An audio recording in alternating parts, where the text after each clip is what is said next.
We need to say this up front for the 17,000th time, loud enough for the dummies in the back.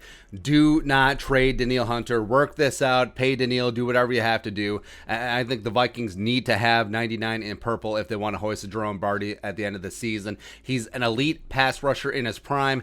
If the neck is good to go, keep him happy, keep him here.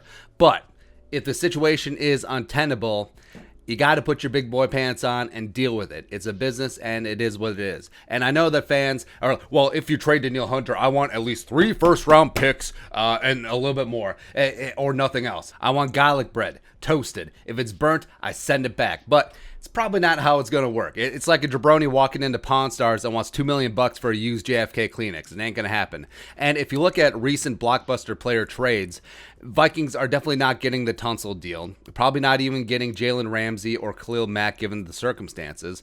Maybe we're talking Frank Clark type territory of a 1-3 and conditional 2 for Danielle and a 3. Ballpark, roughly. But after the draft, before the season, you generally can get a little bit more value on paper because the draft is done. So the immediate value of draft picks, I mean, it's not there anymore. And everyone assumes that, hey, we're going to be drafting 32 overall. So whatever picks we send is going to be late in the round. But now, probably not. But there are 3 factors that go into trade value. Number 1, caliber of the player.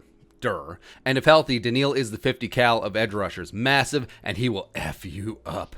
26 years young, youngest to 50 sacks, great against the run as well, but teams will be wary about that neck. Number 2, cost of acquisition. Both the trade comp as well as what they'd have to pay Danielle. Likely a top-tier contract. Having to pay Danielle $20+ million per season could depress his value in terms of what the Vikings can get. Number 3, the trading team's leverage.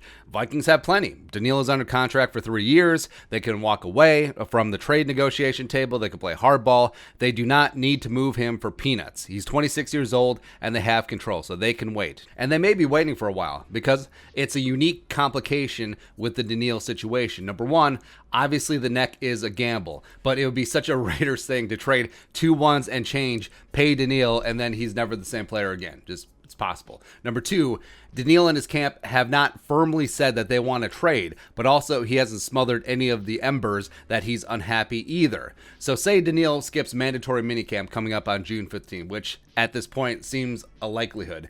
And then Rap Sheet follows up with the Danielle demands a trade. That will sap the Vikings' leverage in trade talks just a little bit, knowing that he won't return. The best leverage that you have in negotiations is the ability to walk away. And the fact that Danielle maybe is going to say that he's done in purple, the Vikings would then have to just sit on him like Washington did with Trent Williams a couple seasons ago. And again, I want this to be worked out. Hashtag pay Danielle. He's the most important piece of potentially legendary defense. And I know it's an uncomfortable conversation, but if General Manager Rick Spielman is not gauging the market for Danielle, at least just a little bit, or at least taking phone calls, he's not doing his job. Like the option of trading Danielle, it's a non-zero chance that it happens this offseason. So they got to be ready for it. Because if they go down that avenue, Spielman needs to get top-tier value. Otherwise, what was this all about? It's absolutely nothing. But your thoughts. What is the value of trading Danielle? Let us know in the comment section below. Subscribe for daily Vikings takes. Want to support that work? Post on the Venmo. But until next time, Skull Production Value.